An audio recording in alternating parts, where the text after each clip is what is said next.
Magandang araw po sa inyong lahat. Ang kwentong maririnig nyo ngayon ay tungkol kay Bibong at sa kanyang dalawang kaibigan na sina Jomar at Romulo. Sila'y mga kabataang minsang naging pasaway at nakakagawa ng mga bagay na hindi tama. At sa hindi inaasahang pangyayari, gawa ng wala silang pantustos sa kanilang pag-aaral, ay nakuha nilang magnakaw sa isang gusali. May nakita silang isang nilalang doon na hindi inaasahan. Isang malupit na aswang. Sa gitna ng takot, panganib at kaguluhan, paano kaya sila makakaligtas sa tiyak na kamatayan? Ngunit bago po ang lahat mga idol, huwag po nating kalimutan na mag-subscribe at i-hit ang notification bell sa aking YouTube channel na Apong Isaac at The Voice Addict para sa mas marami pang makapigil hiningang kwentong aswang at katatakutan mula sa mundo ng kababalaghan. Umpisahan na po natin ang kwento. Lo, halika na! Kain na po tayo! Mamaya na ako, Apo. Sige na, mauna ka na. Tatapusin ko lang tong ginagawa ko. Ano po ba yung ginagawa nyo? Kanina pa po kayo dyan eh. Hindi pa rin po kayo tapos. Hindi pa po ba kayo nagugutom? Ako kasi kanina pa kumakalaman tiyan ko eh. Hindi pa nga, Apo. Sige na. Kailangan kong tapusin tong ginagawa ko. Hindi to pwedeng maabala. Lalo na't isa itong mutya. Mababawasan ang bisa nito kung pahinto-hinto ang gawa. Isang mutya? Anong klaseng mutya po yan, Lo? Heto, tignan mo. Ito ang mutya ng luha ng pusa. Mutya ng luha ng ano, Lo? Pusa? Nagbibiro ho ba kayo? Hindi. Bakit naman ako magbibiro sa iyo, pambihira ka? Patingin nga po niyan. Aba, mukha nga pong pinatigas na luha, ano? Pero, talaga po bang galing sa pusa yan? Sa pagkakaalam ko po, hindi naman umiiyak ang mga pusa eh. At sino namang may sabi sa iyo na hindi umiiyak ang pusa? Lahat ng may buhay sa mundo, may kakayahang umiyak, lalo na kapag nasasaktan. Ultimo langgam, umiiyak ang mga yan. Kaya huwag kang magdunong-dunungan at baka kutusan kita dyan. Inaabala mo ko dito. Si Lolo naman, mainit naman kagad ang ulo eh. Relax lang po, Lo. Syempre, hindi pa naman po kasi ako nakakakita kaya hindi po ako naniniwala. Ay, tanga! Ewan ko sa'yo. Mabuti pa umalis ka na dito sa harap ko at baka mamaya mas lalong hindi ko tumatapos. Lolo naman nagtatanong lang naman po ako sa inyo eh. Nililinaw ko lang kung talaga bang may luha na lumalabas sa mga mata ng pusa. Kasi naman ang alam ko umiiyak lang sila sa pamamagitan ng pagnyaw o pag-iingay. Oo na, sige na, tama ka na. Pabihira itong batang ito, napakakulit mo. Tama po ba talaga ako o ayaw niyo lang magsabi ng totoo? Ano ba kasi talaga yan? Pwede po bang akin na lang yan pag natapos nyo? Magandang pamorma yan eh. Sigurado ako marami maiinggit sa akin. Anong pamorma sinasabi mo? Nasisiraan ka na ba ng bait, Bibong? Ang mutya na to ay hindi lang basta galing sa isang ordinaryong pusa. Kagabi, habang nagpapadalisay ako ng mga agimat sa gubat, may nakita ko naghihingalong pusa. Puting-puti ang kanyang balahibo. Kawawa nga Nag-iisa lang siya. Binantayan ko para maski sa huling hininga niya, maramdaman niyang may karamay siya. Tapos yun, nakita kong lumuha siya. Tapos nahulog ito sa kanyang mga mata. Nang pulutin ko, naglaho bigla yung pusa. Ha? Naglaho? Mas lalo naman pong di ka panipaniwala yung bagong kwento nyo. Mukhang kwento nga lang po ng alamat yun eh. Oo, mukhang alamat. Pero ito, totoo ito, Bibong. Ito ang tatandaan mo ha. Hindi lahat ng hindi mo pa nararanasan o nakikita ay gawa-gawa na kagad. May mga bagay sa mundo na hindi mo kayang ipaliwanag, pero totoo pa rin. Kaya iwasan mo yung mga walang galang na komento mo. Baka sa ibang tao mo pa masabi, mabatukan ka pa sa katangahan mo. Marunong kang tumawa, pero sana matuto ka ring makinig at mag-isip. Napakamot sa kanyang ulo ang binata, pero naging interesado na siyang bigla sa ginawa ng kanyang lolo. Naupo ito sa tabi niya at pinanood ito habang ginagawa ang agimat. Sige na nga, Lo. Hindi na ako kontra. Pero Lo, di mo pa sinasagot yung tanong ko kung pwedeng akin na lang yan Di ba marami ka naman ng agimat Sige na, para pogi naman akong tignan. Ba't makunat talaga yung kokote mo, ano? Kanina ko pa sinagot yung tanong mo. Hindi pwede. Bakit naman po? Bakit hindi pwede? Abay, hindi laruan ng mutya, Bibong. Hindi mo to pwedeng gawing pandekorasyon lang. May lakas itong hindi mo maintindihan. Kapag hindi mo nagamit ng tama, baka mapahamak ka. Kaya wag mong inuugali yan. Bastang nanghihingi ng bagay na hindi mo alam ang kapalit. Kapalit? Ano pong ibig sabihin nun, Lo? May kapalit pala yan? Abay, oo naman. Ang bawat mutya ay may kaakibat na responsibilidad. Hindi mo pwedeng basta-basta gamitin o isuot ng hindi inaalam ang pinanggalingan o kumpara sa nito. Alam mo ba, ang pag-iyak ng isang pusa ay simbolo ng sakit at lungkot. Kaya maselan kapag napunta ito sa maling mga kamay. Napakadelikado. Grabe naman pala yan, Lo. Akala ko pa naman bukod sa pamorma pwedeng gawing lucky charm. Iba ang mga lucky charm sa mutya. Kasi ang tunay na mutya, buhay yan. May koneksyon ito sa kalikasan, sa kaluluwa, at sa di nakikitang mundo. Baka nga engkanto diwata pa yung pusa na yun Di ko lang talaga masabi. Pero posible yun.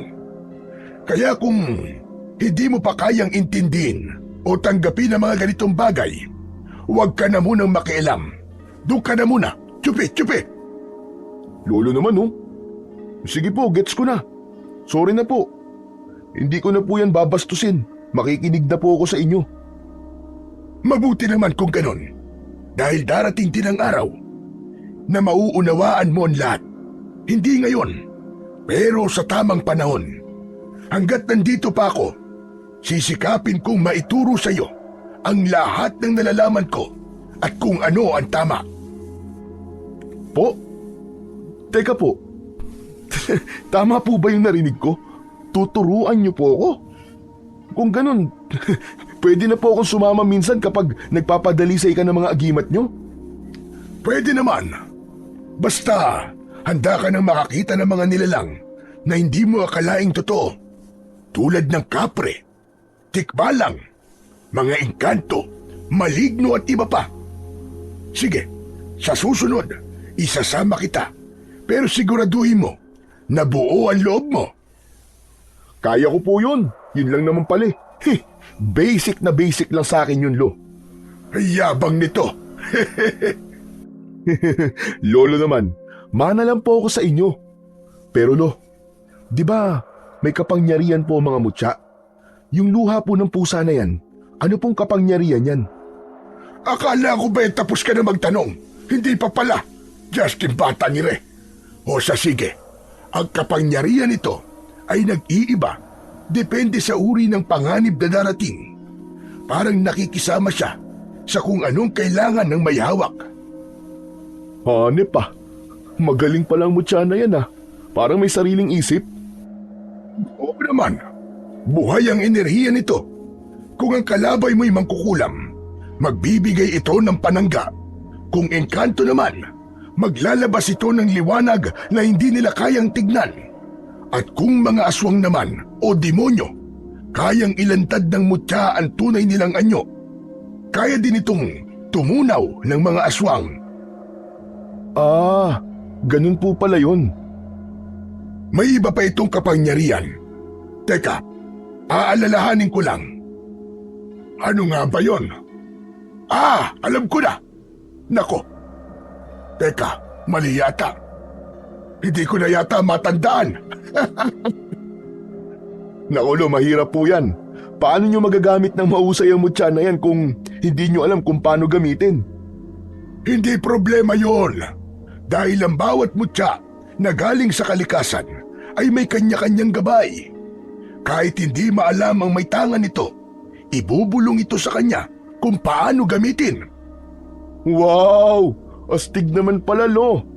Kaya lang, malas kapag kasama pala sa kapangyarihan ng mutya ay yung nyaw-nyaw kapag nasasaktan sa pakikipaglaban. Tumigil ka! Huwag mong gawing biro ito, Bibong. Baka magalit sa iyo ang mutya o ang gabay nito. Tandaan mo, respeto ang isa sa puhunan dito. Dahil ang kapangyarihan ng mutya nakadepende rin sa puso ng humahawak. Pasensya na po, Lo. Nagbibiro lang naman ako eh. Hindi na po mauulit. Tandaan mo, Apo, lahat ng mutya, kahit gaano pa kalakas, walang silbi sa pusong marumi. Opo, Lo. Tatandaan ko po. Importante ang mga ganitong agimat, lalo pat nakatira tayo sa ganitong klase ng lugar. Alam mo ba, dati, nung ako ay bata pa, nakatira pa kami dati sa ibang lugar at may nangyaring hindi maganda. Pero buti na lamang, isang magaling at matapang na antingero ang tatay ko, kaya nailigtas kami sa tiyak na kapahamakan. Hala? Totoo, Lo? Bakit po? Ano nangyari? Muntik na kaming masakop ng mga aswang noon. Nagsimula yun nang may isang mag-anak na lumipat sa baryo namin. Pagdating pa lang nila, hindi na naging maganda ang reputasyon nila dahil masasama ang ugali tapos mga walang pakisama. Hindi lumalabas ng bahay at iba pa. Tapos alam mo, mula nang dumating din sila, nagsimula na yung tuwing gabi umaalulong yung mga aso. Talagang nakakakilabot, Apo.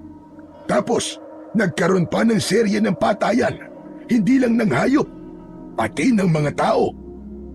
Hala? Grabe naman po, Lo. Hindi lang po ba kwento yan? Hindi kwento to, Apo. Totoo ito. At hindi ko makakalimutan ang gabi nung dinukot yung bata sa kapitbahay namin. Ha? May dinukot na bata ang aswang? Iyon ang hinala.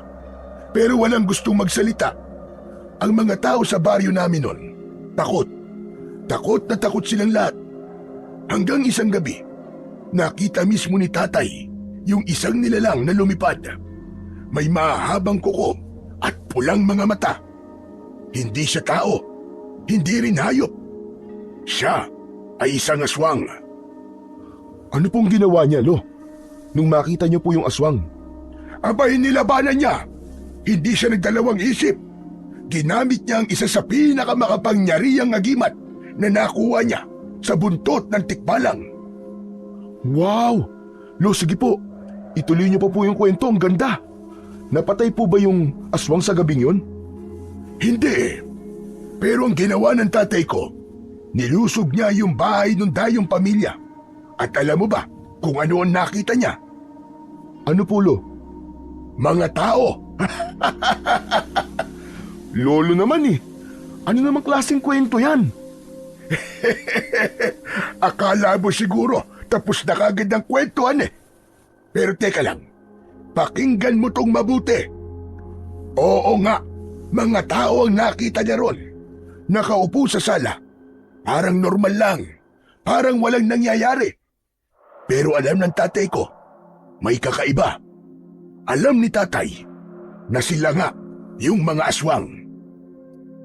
Teka, Lo, paano nangyari yun? Kung mukha naman palang normal na tao, paano niya po nasabing sila talaga yung mga aswang? Simple lang, Apo. Lahat sila. Walang anino. Ano, Lo?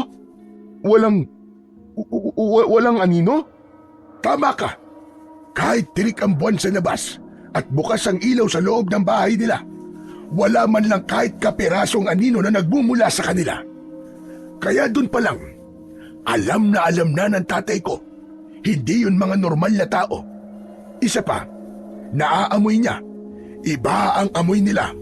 Parang bulok na karne na hinaluan ng usok. Anong ginawa ni Lolo nun? Nilabanan po ba niya? Hindi siya basta-basta sumugod. Alam niyang delikado. Kaya kumuha siya ng isang bagay mula sa bulsa niya. Isang puting bato na tinatawag na batong liwanag. Kapag itinapon mo yun sa harap ng isang nilalang ng dilim, hindi sila makakagalaw. Ginamit niya, Lo?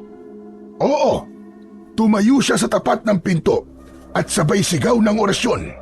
Nang tumama ang batong liwanag sa sahig ng bahay, biglang nagsilabasan ang tunay na anyo ng mga yon. Yung ama, naging isang mapanganib na baboy ramo. At yung ina naman, naging dambuhalang uwak na may mukhang tao. At yung anak, humaba ang dila at nagkaroon ng sungay. Naku po, Diyos ko. Ano nangyari pagkatapos? Ginamit niya yung agimat ng buntot ng tikbalang, kaya hindi na sila nakapagbalat kayo pa. Tinawag niya ang mga kapitbahay at ipinakita sa lahat ang tunay na anyo ng mga halimaw na yon. Hanip, ang astig pala ng lolo ko sa tuhod ah. Abay, siyempre naman. Pero teka lang, hindi pa tapos yung kwento. Nung oras na yon, na nalaman na ng lahat na aswang nga sila, may dumating na isa pang antingero. Doon nagsimula ang matinding bakbakan. 4 ang sugatan, 3 ang hindi nakita hanggang ngayon. Naku, ibig sabihin, Lo, may nakatakas? Delikado yun, Lo, kung hindi lahat napatay. Kaya nga at yun ang dahilan kung bakit kami lumipat dito. Nagalit kasi yung nanay ko noon. Ayaw na ayaw kasi ni nanay noon na nakikipaglaban sa aswang ang tatay ko. Kaya pinapili niya, lilipat o lilipat. Abay, matindi pala ang lola. Walang mapagpipilian. Paano naman po pala kayo nagsimulang maging antingero? Mangyaring mas maagang namatay ang nanay ko, Bibong. At mula nang mawala siya, si tatay naman ay naging tutok sa akin. Lahat ng alam niya tungkol sa mga agimat at mutya, itinuro niya sa akin. Ah, natututunan din pala talaga yun. Oo naman. Kaya ikaw, darating din ang panahon na sa'yo ko naman isasalin ang lahat ng alam ko. Pero sana, bago dumating ang araw na yon, alam mo na kung paano magseryoso. Sana matino ka na nun. Grabe naman po kayo sa akin, Lo. Matino naman po ako ah. Madaling sabihin yan, pero mahirap patunayan, Bibong. Ito ang tatandaan mo. Bago ko sa iyo ipasa ang mga alam ko at ang mga agimat ko, kailangan patunayan mong kaya mong panindigan ang mga ito. Pustahan pa tayo, Lo eh. Kaya ko yan, promise. Makikita natin. Importante din talaga na matuto ka. Dahil hindi habang buhay na nandito ako para ipagtanggol ka. Huwag niyo munang sabihin yan, Lo. Matagal pa yun. Matagal pa tayo magkakasama. Kaya wag po kayo mag-alala. O siya, sige. Tapos na ako rito. Tara na't kumain tayo. Gutom na rin ako. Tumayo ang maglolo, pero hindi pa man nila naihahakbang ang kanilang mga paa, ay narinig nila ang isang boses sa likuran nila. Parehas silang napalingon, gulat at may halong pagtataka. Si Romulo nakangisi habang pinapagpag ang alikabok sa kanyang tsinelas. Tama ba narinig ko? Kakain pa lang kayo? Ayos! Saktong-sakto pala dating ko. Pwede bang makikain? Hoy, anong ginagawa mo ritong kulukoy ka? Bigla ka na lamang sumusulpat ah. Makikikain? Bakit? Masama ba? Hindi naman ho kayo magagalit, hindi ba, Mang Oyo? Hindi naman, iho. Pero sana man lang, nagsabi ka kahapon na pupunta ka rito. Nakapagluto sana ako ng mas marami. Ewan ko lamang kung kasya sa atin itong sinaing. Naku, pasensya na po. Biglaan po kasi. Biglaan? Sus, maniwala ako sa'yo. Bawat punta nyo dito alam ko, planado. Ano na naman ba ang kailangan nyo ni Jomar? Saka kanina ka pa nakikinig sa usapan namin ni Lolo, no? Saan ka ba lumusot? Di ka namin namalayan ah. Sa daanan, malamang. At saka, paano mo ako mapapansin tutok na tutok kayo sa pag-uusap ng lolo mo. Buti nga, kilala ako ng aso nyo eh. Kung hindi, baka kinagat na ako. Nasaan ba si Jomar? Nandyan. Dumaan lang sa tindahan, bumili ng yosi. Susunod din daw dito. Hay nako, sana nagsabi muna kayo na pupunta kayo dito eh. Yan tuloy, wala kaming masyadong maipapakain sa inyo. Nakakahiya. Sus! Para ka naman sira, hindi na kailangan. Hindi naman kami mga tagalungsod para mag-inarte kung ano ang meron eh. O siya, sige. Maiwan ko muna kayo't titignan ko lang kung may mailuluto pa akong dagdag. Baka may naiwang tinapa. At kung wala, abay, baka itlog na lang ang ulam natin. Kahit asin at kanin lang, Lo. Basta may kasamang masayang kwentuhan. Panalo na yun. Umawa silang tatlo habang si Mang Oyo ay nagtuloy na sa kusina. Naiwan si Bibong at Romulo sa may bangko sa gilid ng bahay at ipinagpatuloy ang kanilang pag-uusap. O yun na nga, bakit nga pala kayo na parito? Bakit biglaan yata? May plano kasi kami ni Jomar. Siyempre bilang kaibigan, kasama ka. Ano na naman bang kalokohan yung plano niyo ni Jomar ha? Nung huling plano niyo, nabulilyaso yun eh. Abay palpak, muntik pa tayong mauwi sa kulungan. Ibubulog ko lang sa'yo. Baka mamaya marinig ni Mang Oyo eh. Alam mo na, baka mag-alboroto yun. Ano ba kasi yun ha? Magnanakaw kami ni Jomar ng mga bakal saka iba pang scrap sa sirang gusali sa bayan. Di ba, matagal naman ng abandonado yun. Kaya pakinabangan na natin. Ano, sama ka? Ano? Ano na naman yan, Romulo? Pambihira naman kayo, oo. Gagawa na naman kayo ng kalukuhan eh. Hindi pa ba kayo nadadala? Aba, iba na yata ang tono mo ngayon ah. Bakit, ayaw mo? Hindi ka nasasama sa mga racket namin? Malalagot ako kay lolo niyan eh. Ayaw na ayaw niya mga ganyang kalukuhan eh. Saka Chong, minsan minumulto na ako ng konsensya ko sa mga ginagawa natin eh. Ikaw, hindi pa ba? Sus, Ginoo ko. Hindi tayo mabubusog kapag puro takot at konsensya ang paiiralin mo. Saka ano ka ba? Tulad nga ng sinabi ko kanina, matagal nang abandonado yung gusali na yun. Wala nga pumupunta dun eh, kasi ang alam ng mga tao, pinamumugaran ng multo yun. Pero hindi, kaya walang dapat na ikakonsensya. Saka Bibong, ang laki ng kita ron, sigurado kami. Nakita na namin eh, sa isang gabi lang, baka makaipon tayo ng 3 sako ng tanso. Alam mo naman na mahal ang tanso ngayon, di ba? Tapos, ipagbili natin kay Mang Elmer. Yak, humigit kumulang 5,000 kaagad yun. Kailan niyo ba pinlano ni Jomar? 1 linggo nang nakakaraan. Alam mo kasi itong kaibigan natin eh, may nakilala na nakatira malapit dun sa lugar na sinasabi ko sa'yo. Napaka-interesante talaga ng gusali na yun, Chong. Kaya yun, sinorbay na namin. Teka, di ba sabi mo, pinamumugaran ng multo yun? Hindi ba nakakatakot? Pambihira naman tong taon to. Maniwala ka naman sa mga multo-multo na yan. Sumama ka na. Sayang yung mga tanso dun, baka mabulok lang. Mas mainam na mapakinabangan na ng mga katulad nating mahigpit ang pangangailangan. Sayang yun, Chong. Ang daming pera nun. Ano, tatanggi ka pa? Pag-iisipan ko muna, Chong. Anong pag-iisipan muna? Mamayang gabi na yun eh. Sumama ka na. Teka, bukod sa konsensya mo, bakit ka nga pala tumatanggi na? Nagbago ka na o ayaw mo na kaming kabarkada? Huy, hindi naman sa ganun. Ang sa akin lang kasi, parang nagtanda na ako dun sa huli nating racket eh. Ah, yun ba? Kalimutan mo na yun. Alam mo, makinig ka sa akin. Sumama ka na, akong bahala sa'yo. Yung kikitain natin dun, di hamak na mas malaki kesa dyan sa pa-sideline mo na pagpasok sa construction. Isipin mo, sa pera na yun, mabibilan mo na ng gamot ang lolo mo at makakabili ka ng masasarap na pagkain yung dalawa. Nagkakamali ka, Chong. Si Lolo, mas gugustuhin nun na mag-ulam ng asin basta't malinis. Pero kapag ganun na masarap nga ang ulam, pero pag nalaman naman niyang galing sa nakaw, hindi yun kakain. Matindi ang prinsipyo ng lolo ko, baka akala mo. At alam mo yan.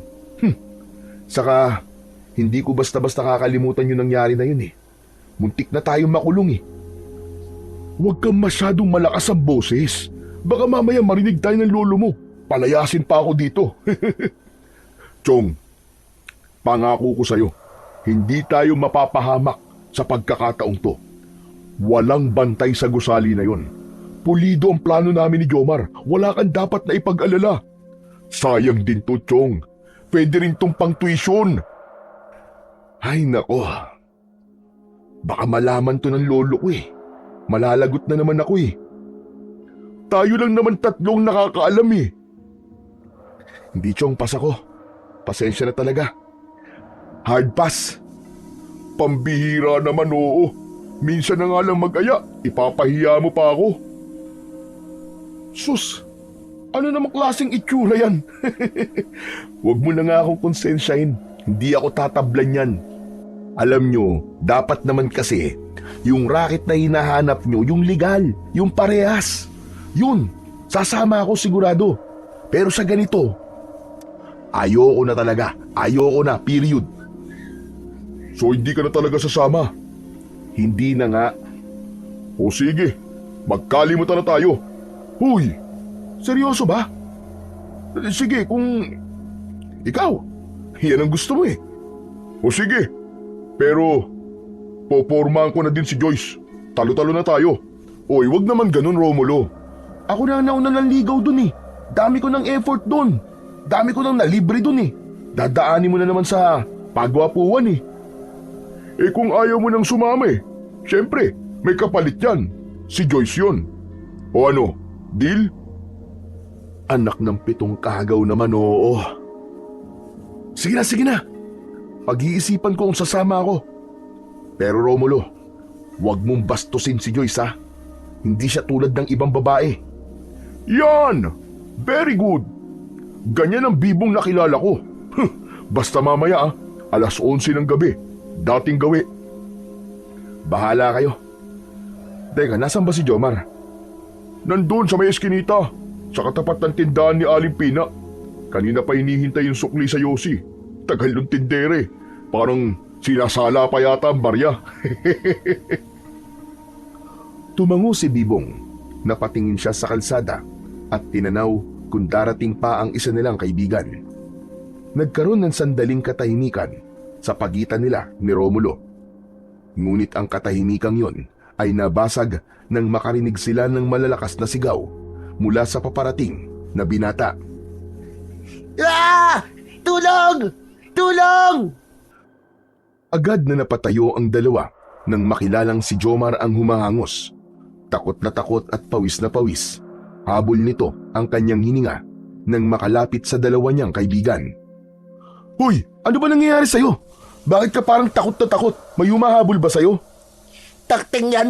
Hinahabol ako ng baliw! Bakit ka naman nahabulin ng baliw? Aba, siguro may atraso ka dun ano? Tinira mo no? Hoy! Si Raulo, anong tinira? Anong pinagsasabi mo? Hindi ako rapist, no? Ganun na ba kababa ang tingin mo sa akin? Kaya mo nasabi yan? Alam mo, kahit na ganito ang pagbumuka ko, ni minsan, hindi ko kayang pagsamantala ng isang babae, no? Ito naman masyado seryoso. Nagbibiro lang. Ang init kagad ng ulo mo. Eh bakit ka nga kasi hinabol ng baliw? Ano bang atraso mo? Isa ka pa, atraso ka agad. Di ba pwedeng pinagtripan lang ako noon, kaya ako hinabol? Eh bakit ka naman kasi tumatakbo? Kung di ka tumakbo, edi hindi ka sana nun hinabol. Ano ba? Basic. May saltik ka rin, no? Sige, pagkaisahan niyo ako. O siya, sige na. Tama na nga. Mabuti pa itara na sa loob. Kumain na tayo. Kanina pa ako nagugutom eh. Mamaya na lang natin tuloy tong usapan na to. Ayun, mabutit sinabi mo yan. Ito talaga yung gustong-gusto kong parte kapag nagpupunta ako sa inyo eh. Yung kainan. Ganun ba? Kaso, malas mo ngayon kasi wala kaming ulam. Magdidildil tayo ng asin. Ano? Bakit naman?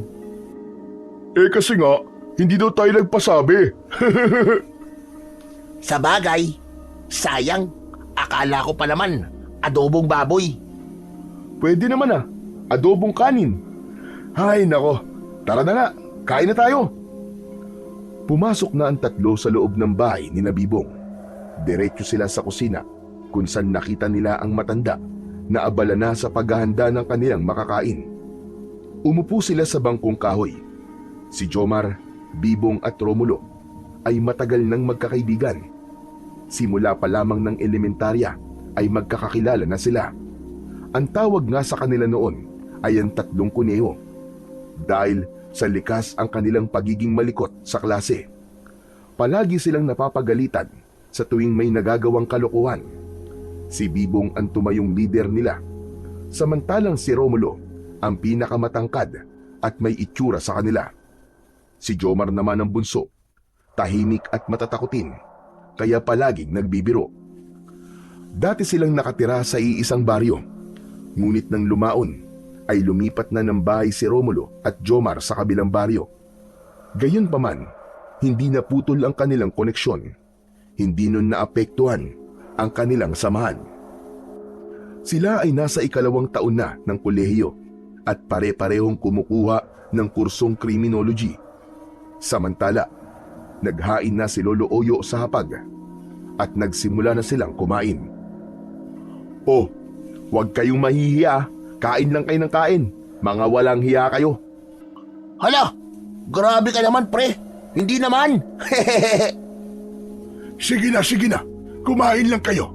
Huwag niyong pakinggan niyang sutil na kaibigan niyo. Huwag kayong mahihiya. Nako, hindi po talaga mahihiya ang mga yan, Lolo. Dahil ang mukha ng mga yan, singkapal ng balat ng kalabaw. Hoy, grabe ka naman sa amin. Nagtawanan ang tatlo sa harap ng hapagkainan. Pero pamaya-maya pa, halos sabay-sabay din silang huminto nang mapansing sumeryoso bigla ang mukha ng matanda. Jomar Iho, may itatanong lang ako sa iyo. Totoo ba yung balita na may natagpo ang bangkay sa lugar niyo? Usap-usapan ng mga tao, aswang daw ang pumatay. Totoo ba yon? Yun po ang sabi nila. Kasi natagpuan yung bangkay, wakwak ang tiyan at wala ng lamang loob. Nakakatakot nga po eh. Kasi buntis pa naman po yung biktima. Kawawa naman. Ano ka mo, aswang? Naniniwala ka pala, Jomar, sa aswang? Nakakabakla ka, pre, ha? Umayos ka. Anong bakla? Tsaka, naniniwala ako sa aswang ano? Nako, kung nakita nyo lang sana yung kalagayan ng bangkay, mapapaisip din kayo eh. Karumal-dumal talaga yung nangyari sa kanya. At walang tao makakagawa ng ganong kasamang pagpatay. Grabe! Alam mo, Jomar, kalukuhan lang ang mga aswang na yan. Panakot lang ng mga matatanda sa bata yan eh, para hindi gabihin sa paglalaro nung araw. Anong hindi? Totoo ang aswang no? Alam mo bang, muntik na akong maging aswang dati? Sira ulo, joker ka talaga. Totoo nga! Nung high school yata tayo nun. Hindi po ba, Mang Oyo, kayo pa nga ang gumamot sa akin para mapawalang bisa ang pangaaswang sa akin? Oo, nakatandaan ko nga yun. Tinalian ka ni Lolo ng itlog sa tiyan, tapos kinabukasan ng buksan yung itlog, may kakaibang mukha ng ibon ang nasa loob nun. O di ba? Ganon sana ang magiging itsura ko kung hindi naagapan. Baka ngayon, wala na kayong kaibigan na gwapo. Lolo, saan banda? Wala naman ako nakikita ang gwapo ah. Anong san banda? Eto oh. Pero alam nyo, mabuti na lang at naagapan talaga ako ni Lolo. At saka, mabuti na lang, magaling po kayo. Alam nyo, hindi talaga ako naniniwala sa mga aswang eh. Pero mukhang kakaiba yung kwento nyo ah. Lolo, paano mo nagawa na pagalingin tong kaibigan namin? Ginamitan ko ng orasyon at ng mutya ng nakakapagpadalisay. Tulad nito. Ipinakita ni Mang Oyo sa mga binata ang mutya ng pusa. Aba, ang gandang kwintas niyan, Lolo ah. Pwede ko po bang hawakan? Nako, hindi pwede, Iho. Masela ng mutyang ito. Hindi basta-basta pwedeng ipahawak sa iba. Ganun po ba? Pasensya ka na. Okay lang po, walang problema. Tulad sa aswang, hindi rin ako naniniwala sa mga ganyan eh. Mga agi-agimat. Sus, kalokohan lang yan. Hoy, bunganga mo naman. Huwag ka naman magsalita ng ganyan dito. baka nakakalimutan mo. Ang tingero si Lolo. Naiinsulto mo na siya sa mga sinasabi mo. Lolo, hindi ko po iniinsulto ang trabaho mo Ang sa akin lang po sariling opinion lang. Pasensya na po. Hindi ko po sinasadya. Ayos lang. Sige lang iyo. May mga tao naman talaga na hindi naniniwala sa mga aswang. Ito ang apo ko hindi rin naniniwala.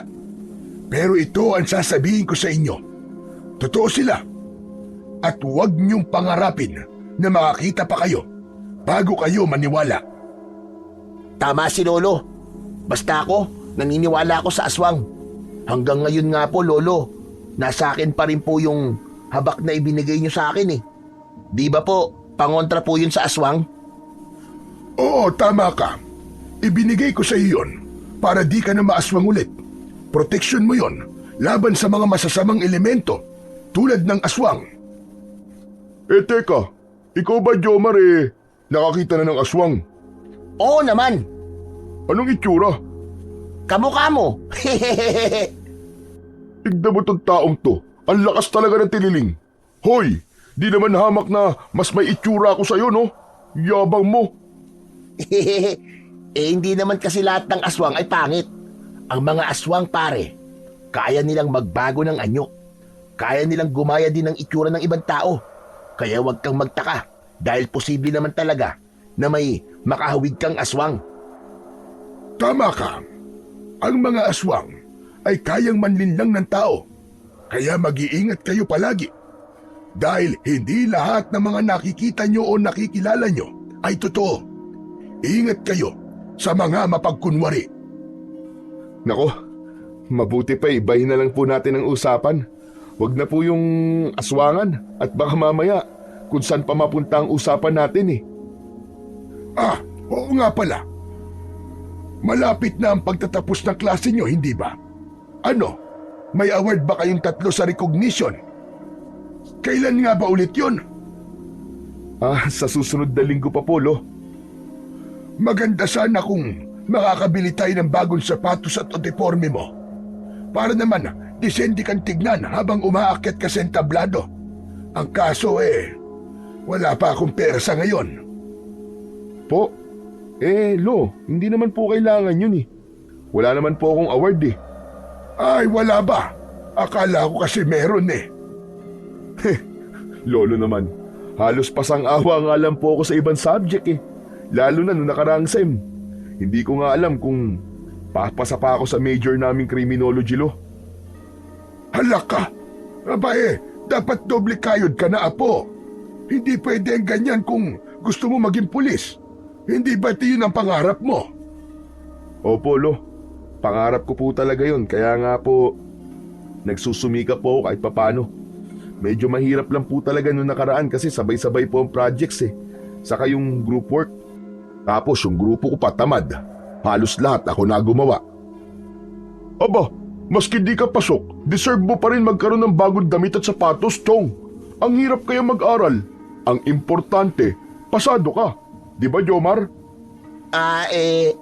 Oo.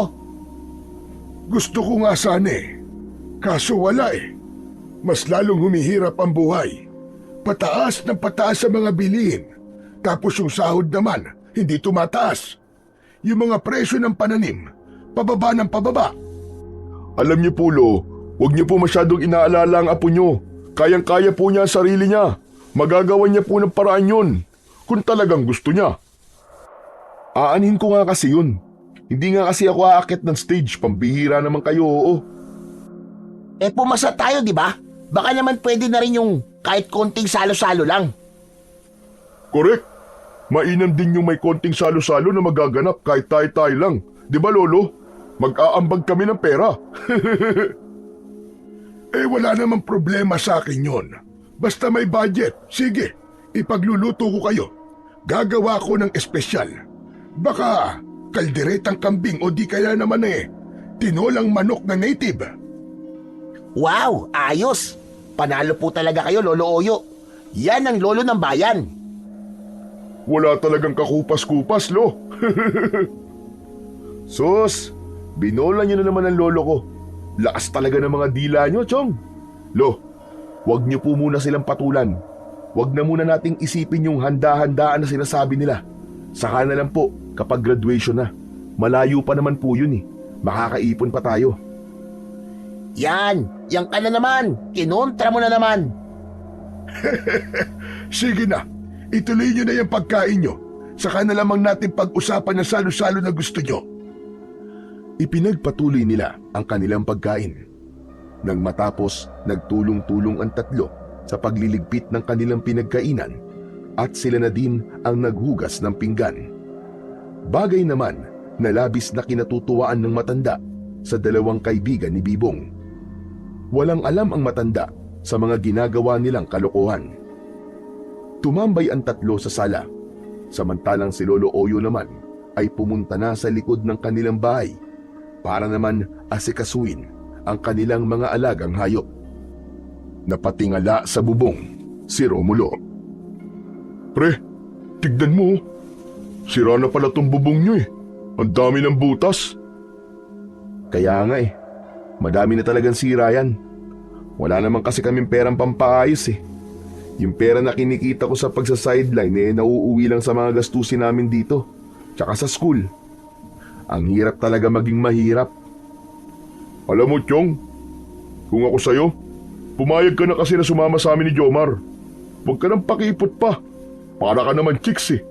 Saka, huwag ka mag-alala. Mag-iingat naman tayo eh. Bakit? Ayaw mo ba sumama, Chong? Ano nangyari? Takot daw. Baka daw mabulilyaso ulit. Sos, madali lang tong racket natin na to ngayon, tol. Wala kang dapat na ipag-alala. Yan nga din ang sinabi ko sa kanya. Kaso, ang hirap naman kausap. Natatakot na kasi talaga ako eh. Kasi nga, baka mamaya, yan ang ikasira ng kinabukasan ko. Mga Chong, gusto kong makagraduate ng college. Gusto kong maging pulis. Kapag nakulong tayo, wala na. Paano pa tayo gagraduate? Kita mo? Hirap kausap, di ba? Hayaan mo na kung ayaw niya talaga. Ha? Sigurado ka ba? Eh di ba, gagawin nga natin to kasi. O bakit? May nangyari ba sa inyo, Jomar? Alam mo, Chong, nasa ospital kasi ang nanay ko eh. Kailangan ko ng pera. Kaya maski hindi naman talaga maganda ang pagdanakaw, gagawin ko ulit. Si nanay kailangan maoperahan eh. Alam ko, konti lang yung makukuha natin doon kumpara sa gastusin sa ospital. Pero alam ko, Chong, malaki na may tutulong nun. Lalo na sa pambili ng pagkain o kaya naman pambili ng gamot. Pandagdag din yun eh. Kaya nga, gusto ko sana naming isama kasi mas marami ang makukuha natin kapag tayo magkakasama. Ganun ba? Pero hindi ba parang ang pangit naman nagagawa ka ng masama para dun? Ayos lang yun. Kailangan talaga kapit na sa patalim eh. Wala naman akong ibang mapagkukunan. Pero ayos lang din talaga kung ayaw mo sumama. Hindi kita pipilitin. Kami na lang ni Romulo. Eh di umuwi na tayo. Wala naman tayong gagawin dito eh. Mabuti pa sa inyo na lang ako makitulog. Uwi kayo? Oo, nakakahiya naman kung dito pa kami tutuloy. Eh ayaw mo naman pala sumama. Teka lang. Sige na. Sasama na ako. Sabi ko na eh, di mo kami kayang tiisin eh. Ayos! Yan ang gusto ko sa'yo, Bibong. Bibong-bibo ka talaga. Oo na. Para naman akong bata na inuuto nyo eh. Hindi ka namin inuuto ah. Di ba pwedeng masaya lang kami? Kaya nga naman, hayaan mo, Chong, mag-iingat talaga tayo. Pinapangako ko na wala tayong magiging problema. Saka huwag ka mag-alala. Last na talaga to. Tama, last na to. Pagkatapos ito, legit na tayo. Focus na tayo sa pag-aaral, sa pangarap, tsaka sa pagiging pulis. Tama. Swear to God. Pagkatapos nga nito, wala nang kabalbalan. Kailangan na natin talagang ayusin ang mga buhay natin. Sige. So ano? Anong magiging plano? Ganito, alas 11 ng gabi, pupunta tayo sa likod ng abandonadong gusali. May butas dun sa likod. Hindi siya halata sa daan kasi Natatakpan ng mga damo. Tapos, dadaan tayo sa fire exit sa loob. Nandun yung mga luma at kalawangin na bakal. Karamihan, frame ng mga luma nilang mesa, silya, pati yung ibang gamit na iniwan na nila doon. Tapos, may mga tanso doon. Marami talaga. Dadalhin natin yung sako, yung crowbar, tsaka kutsilyo. Pambaklas lang ah, hindi panlaban. Ayos ah. Buo na pala ang plano eh. Naplansya nyo na. Siguro ang mabuti nating gawin ngayon, matulog na tayo. Magpahinga para hindi tayo antukin mamayang gabi. Mabuti pa nga, para mamayang gabi, trabaho na. Pagkatapos magkasundo, agad na nag-ayos ng higaan ng tatlo. Sa maliit na silid ni Bibong, naglatag sila ng mga banig at kumot. Si Romulo ang kumuha ng mga unan mula sa itaas ng aparador, habang si Jomar naman ay abalang pinaplantsa gamit ang kamay, ang lukot-lukot na kumot para raw presko sa balat. O ayan na, ayusin nyo ng posisyon nyo. Madami-daming oras pa ang itutulog natin. Tama, tahimik na. Wala na muna maghaharutan ha. Bawal ang antukin mamayang gabi. Humiga si Jomar sa gitna, habang si Romulo sa kaliwa at si Bibong sa kanan. Malapit sa bintana, tahimik, isa-isang pumikit ang mga mata. Sa kabila ng lamig ng simoy at ginhawa ng pagkakahiga, hindi agad dumapo ang antok sa kanilang mga mata. Ngunit hindi nagtagal, isa-isa silang nadala ng antok at napapikit na rin. Mabilis na lumipas ang oras. Eksakto 11:00 ng gabi ay naghanda na ang tatlo. Tahimik silang nag-ayos. Nakasando at shorts lamang sila. Bitbit ang mga sako at mga gamit na inilagay sa isang lumang backpack. Ingat na ingat nilang binuksan ang bintana ng kwarto at doon sila lumabas na tatlo. Ekspertong-eksperto na sila sa hindi paglikha ng ingay. At nang matapos, masiguro na wala ng tao sa labas at di nagising ang matanda, mabilis silang tumakbo palayo. Naglakad sila papunta sa lugar kung saan ipinarada ni Romulo ang kanyang sasakyang tricycle. Madilim ang gabi at ang tanging liwanag sa dinadaanan nila ay mula sa malalayong poste. Ilang sandali pa, iniwan na muli nila ang sasakyan sa isang tagong lugar sa likod ng talahiban. Walang gaanong dumadaan sa kalsadang yon, kaya panatag sila. Mabilis silang bumaba at dahan-dahang lumakad papunta sa abandonadong gusali. Tahimik ang paligid. Tanging ang mga kuliglig at sarili ng nilang kaluskos ang kanilang naririnig. Malayo pa ba tayo? Medyo. Ganun ba? Medyo sumasakit na kasi ang binti ko eh. Konting tiis na lang, Chong. Baka kasi magising si Lolo eh. Malalagot tayo kapag nalaman niya na umalis tayo ng 10 oras ng gabi. Huwag mo na munang isipin ang mga bagay na yun, Chong. Focus muna tayo sa goal. Hindi naman tayo magtatagal doon, di ba? Malamang, alangan naman na doon pa tayo tumambay. Mahinang binatukan ni Bibong ang kaibigan si Jomar dahil sa pagiging pilosopo nito. Alam mo, Jomar, alam mo ikaw, pasama na ng pasama ang ugali mo.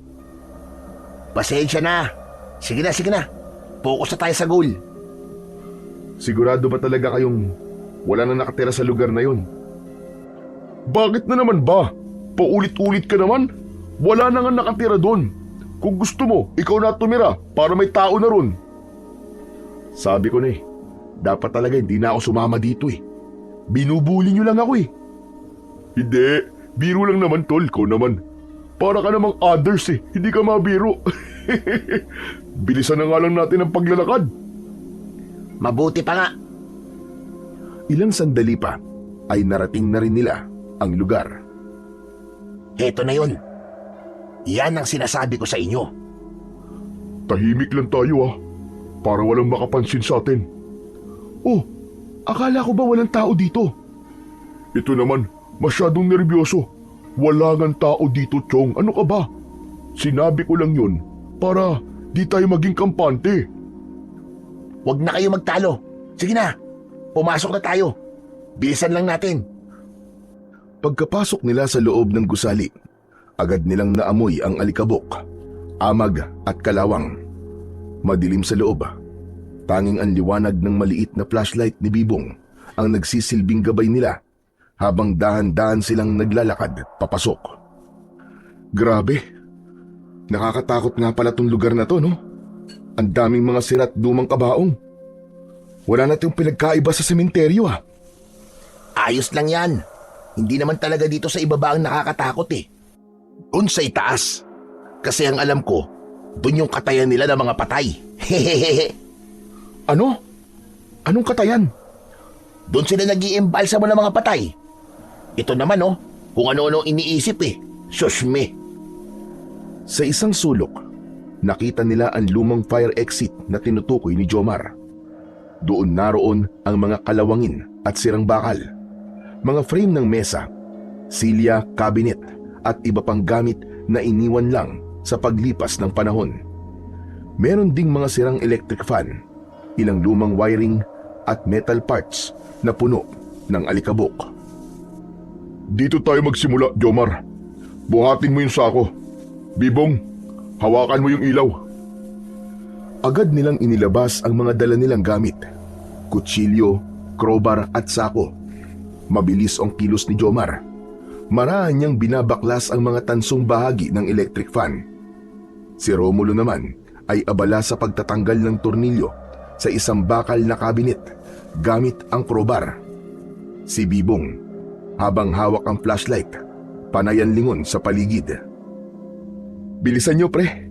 Hindi ko alam kung bakit pero parang may mali eh. Ang bigat ng hangin, tapos ang baho. Parang may amoy daga na nabubulok. Relax ka lang. Nasa loob lang tayo ng lumang gusali.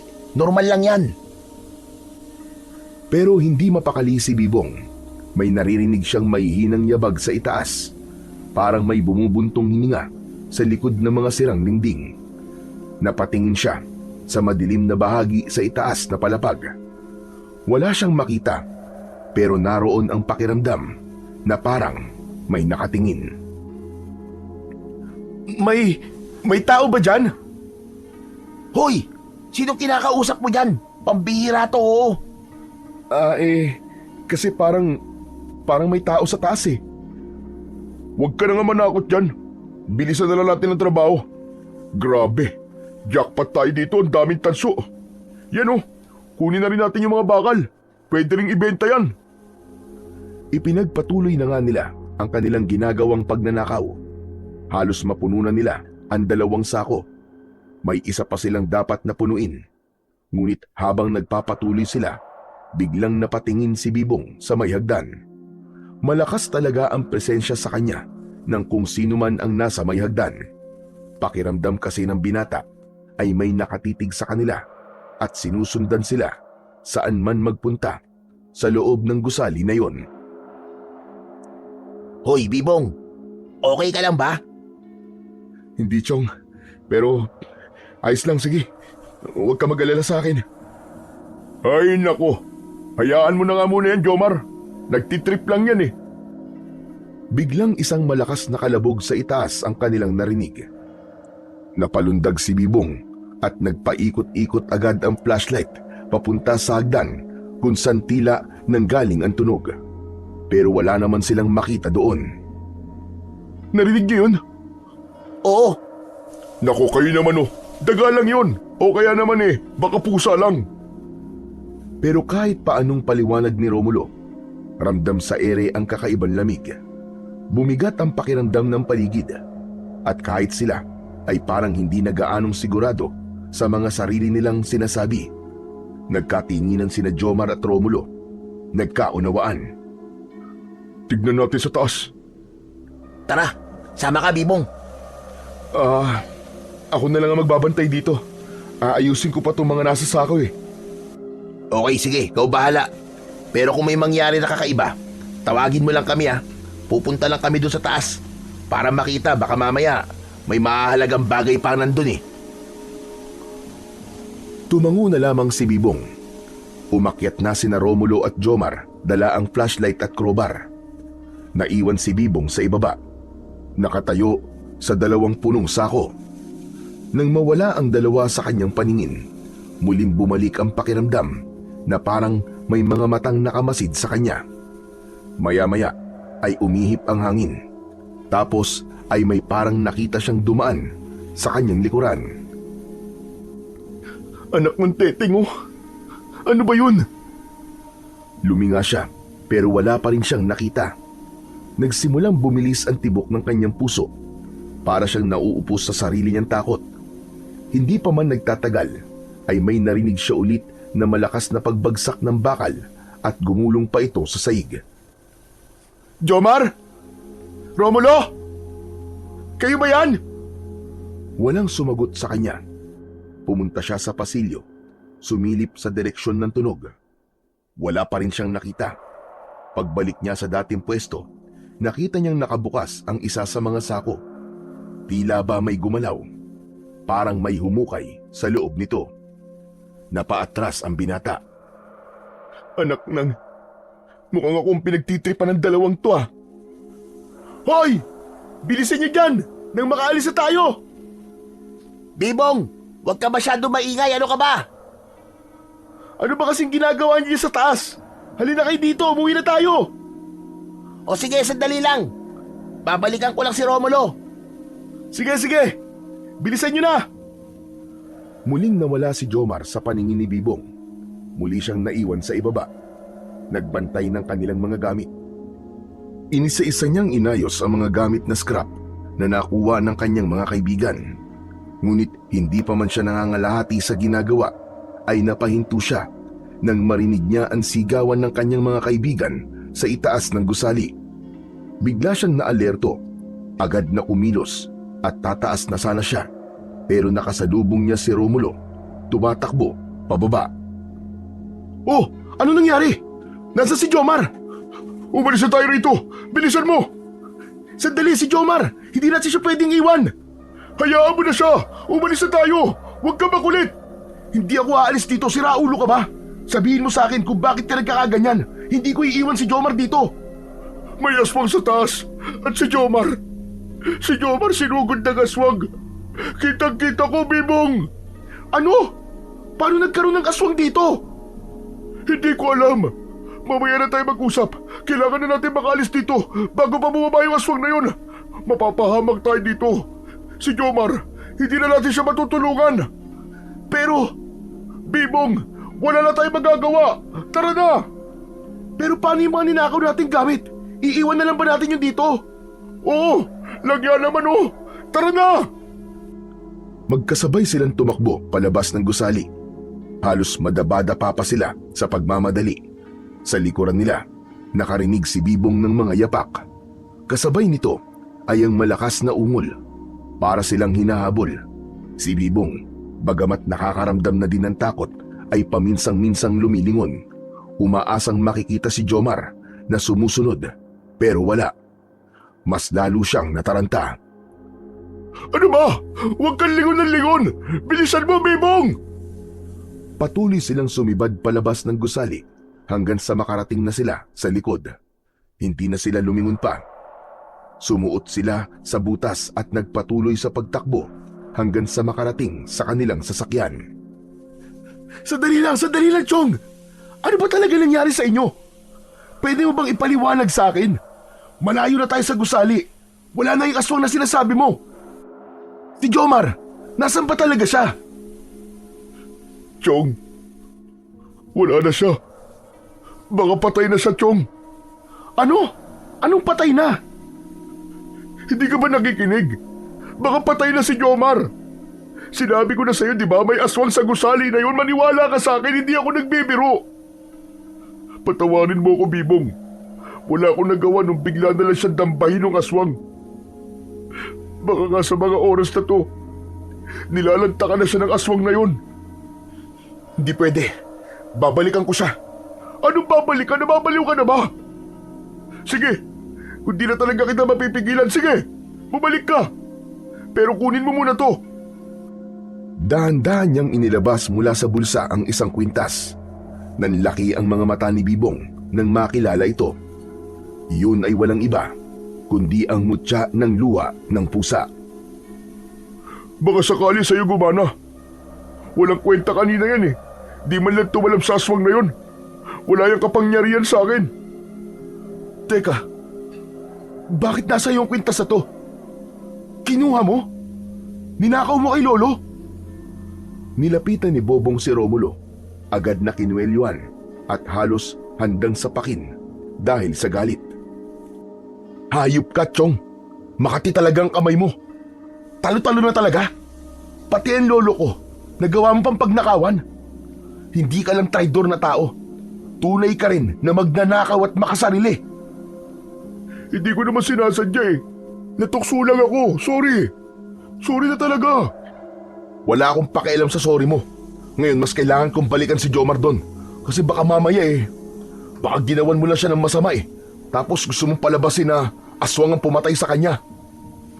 Hindi ko magagawa yun, Chong. Maniwala ka naman sa akin. Hindi ko sasaktan si Jomar, no. May aswang talaga. Nakita ko yung aswang. Kinuha ni Bibong ang kwintas at mabilis na inilagay sa kanyang bulsa. Hindi na siya nag-aksaya ng oras, ni hindi nilingon ni Romulo nang marinig niyang umandar na ang tricycle nito para umalis. Tumakbo na siya pabalik ng madilim at delikadong gusali. Habang papalapit, ramdam niya ang malamig at mabigat na hangin. Parang may mga matang nanonood sa kanya sa dilim. Pero hindi siya nagpatinag. Isinuot niya ang kwintas. Pagsuot niya nun, ay naramdaman niyang tila nagkaroon siya ng tapang na magpatuloy. Para kay Jomar. Para kay Jomar gagawin ko to. Para sa pagkakaibigan. Hinigpitan niya ang hawak sa mutyang nakatapat sa kanyang dibdib. Saka siya pumasok sa loob. Determinado at handang harapin ang kung anong nilalang na naghihintay sa loob. Pagkapasok sa loob, agad niyang tinawag ang kanyang kaibigan. Jomar! Jomar, nasan ka? Jomar! Ngunit walang sumasagot. Masyadong tahimik sa loob. Nagpatuloy siya sa pagtawag sa kanyang kaibigan. Wala na siyang pakialam kung malakas ang kanyang tinig. Mas gugustuhin na rin niyang may makatawag ng pansin sa kanya para tuloy makahingi siya ng tulong sa iba. Tinungo niya ang puno ng hagdan. Ngunit bago pa siya makaakyat, nakarinig siya ng boses, pero hindi mula kay Jomar. Boses yun ng isang matandang babae. Pinakinggan niya itong mabuti, tapos ay maingat na humakbang habang sinusundan ang paos na boses. Tulog! Tulog! Tulugan mo ko! Parang awa mo na! Biglang nagliwanag ang suot na mutya ni Bibong. Sa tulong nito, mas naging maliwanag ang buong paligid. Agad niyang nakita ang isang nakatalungko, gusgusin at sugatang matandang babae. Nakasubsob ang ulo nito at umaalon ang balikat sa pag-iyak. Lola! Lola! Kayo po ba yung humihingi ng tulong? Habang papalapit siya, napansin niya ang kakaiba sa matanda. Ang mga kamay nito ay tila mahaba at matutulis ang mga kuko. Ang anino ng matanda sa sahig ay hindi normal. Hugis hayop ito, hindi tao. Hindi kaya? Sa mismong sandaling yun, mas nagliwanag pa ang mutya sa kanyang dibdib. Dahil dito, napaangat ang ulo ng matanda at doon niya nakita ang anyo nito. Ang mukhang inakala niyang matanda ay unti-unting nagbago. Humaba ang bibig, lumabas ang matatalim na pangil, at ang mga matay naging kulay pula. Napaatras si Bibong dahil sa gulat. Ang matandang babae ang sinasabing aswang ni Romulo na sumalakay sa kanila ni Jomar. Merong kang tangan na mutya! Lumapit ang aswang kay Bibong. Muling umatras ang binata. Hindi siya makapaniwala sa nakikita. Ang bawat pagakbang niya paatras ay sumasabay sa paggapang ng malamig na hangin sa kanyang batok. Ngunit naramdaman niyang nag-init ang kanyang mutya. Halos mapaso siya. Gumagalaw din ito na parang may sariling buhay. Parang gustong kumawala sa kanyang leeg.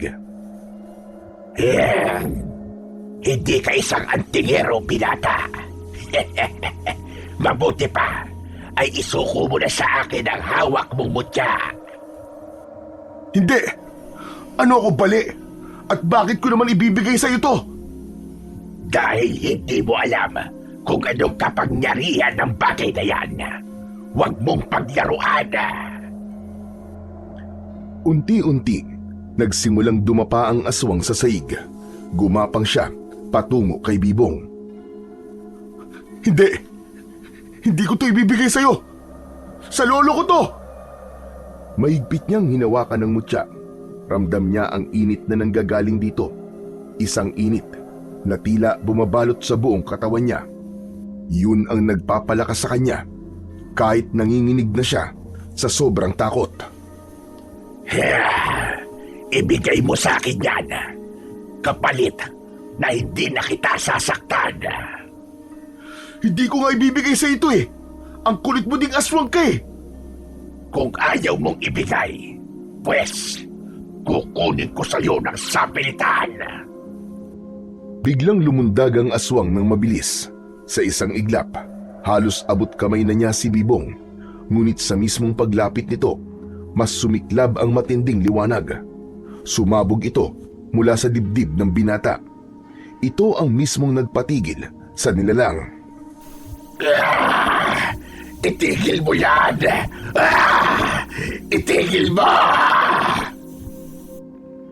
Napaurong ang aswang. May ilang bahagi niya ang tila nasusunog sa liwanag. Parang itim na langis na bumubula sa ibabaw ng kanyang balat. Itim na bula ang lumalabas sa mga nasusunog na bahagi ng kanyang katawan. Amoy sunog na buhok ang kumalat sa paligid. Ngunit kahit sugatan, ngumisi pa rin ang aswang. Akala mo naman, napakalakas mo na dahil may mutya ka.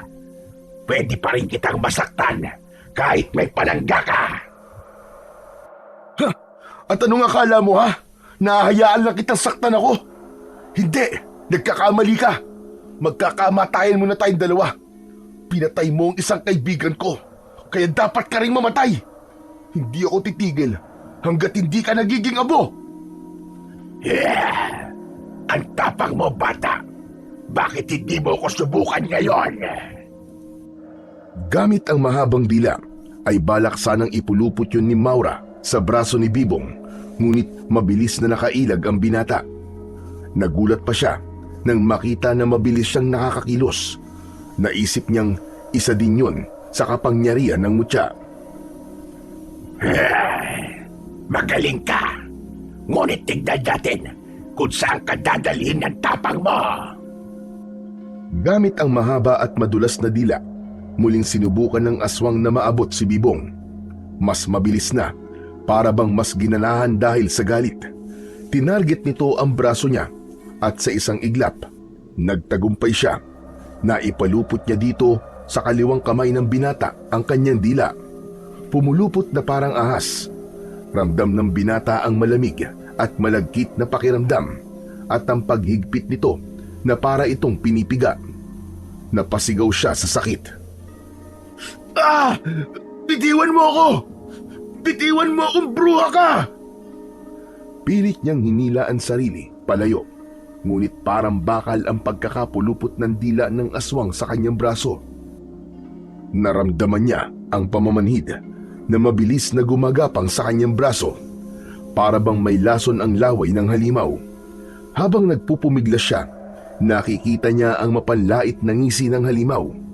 Humina ang liwanag ng mutya, kasabay ng panghihina ni Bibong. Napaluhod ang binata sa sakit. Ngunit bago pa siya tuluyang mawalan ng pag-asa, isang sigaw ang kanyang narinig. Nakita niya ang anino ng isang lalaki na nasa likod ng aswang.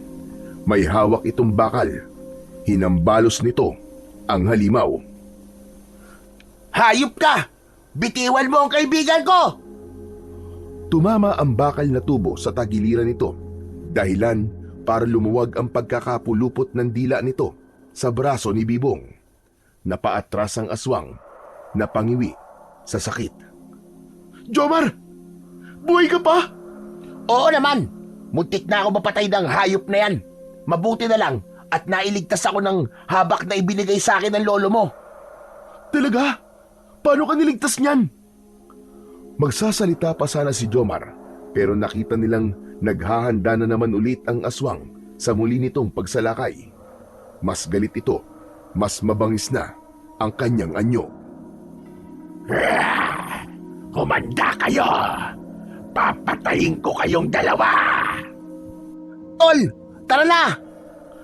Mga unggoy, hindi na kayo makakatakas sa akin! Gagawin ko na kayong pagkain! Mabilis na pumihit ang dalawa at tumakbo palayo sa aswang. Pre, anong plano? Ano pa? E di yan tumakbo. Nagkatinginan ang magkaibigan. Bagamat parehas na nanginginig pa rin ang mga tuhod sa labis na takot, ay pareho silang hindi sumuko. Isang malakas na alulong ang kanilang narinig mula sa aswang. Sunod ay natahimik ang paligid. Muling sumuot sa butas ang dalawa palabas ng gusali. Kapwa sila hingal at pagod, pero nagpatuloy sila sa mabilis na pagtakbo. Hindi sila tumigil dahil bawat takbang nila ay may mabilis na aninong nakasunod. Tol, pagod na ako. Ayaw tayong lumayan ng aswang na yun. Akala mo, para tayong marathon runner nito eh. Tumakbo ka lang, Tol. Huwag kang magre-reklamo. Ngunit bigla silang napahinto nang mula sa madilim na bahagi ng daan ay may biglang sumulpot na aswang sa kanilang harapan. Akala nyo makakatakas na kayo? Hindi pa tayo tapos, mga ungas! Eh di wow! Mabilis na umataking muli ang halimaw, parang kidlat sa bilis. Pero agad namang umilag ang dalawa, nagsenyasan sila. Sa kanan ako, Chong! Doon ka naman sa kaliwa! Sige, Chong! Mabilis silang pumwesto at sabay na umatake. Si Jomar ay hawak pa rin ang tubo, samantalang si Bibong naman ay kinuha ang mutya sa kanyang leeg at mahigpit na hinawakan. Bahala na nga si Batman! Ah! Pinisil niya ang mutya at agad na nagpakawala na naman ito ng nakakasilaw na liwanag. Naramdaman ni Bibong ang kakaibang bilis at gaan ng kanyang katawan. Nakakatalon siya ng mataas at bawat paglapag ng kanyang mga paa ay walang ingay. Bago pa makaporma ang aswang, mabilis na dumulas si Bibong sa pagitan ng mga binti nito at niyakap niya pareho. Idinikit ang mutya sa balat nito. Sigaw ng sigaw ang halimaw dahil sa sakit, dahil sa pagkakalapnos ng kanyang mga binti. Sabay na umikot si Jomar sa likuran at buong lakas na hinambalos ng tubo ang batok ng kalaban. Sige na pre! Banata mo ng banatan! Huwag kang titigil hanggat di namamatay yan! Sunod-sunod na suntok, hambalos at tadyak ang nangyari. Ang magkaibigan ay halatang baguhan sa paggamit ng kanilang mga agimat, pero nagawang pagsabayin ang kanilang lakas at bilis. Sa wakas, isang malakas na hampas ng tubo ang tumama sa ulo ng aswang. Kasabay ng patuloy na pagkakapaso ng balat nito sa liwanag ng mutya ng luha ng pusa, unti-unting nawalan ng lakas ang aswang. Napasadsad ito sa lupa. Mabilis namang umalis sa ilalim ni Bibong dahil sa takot na madaganan. Sumigaw ang aswang na si Maura ng huling beses.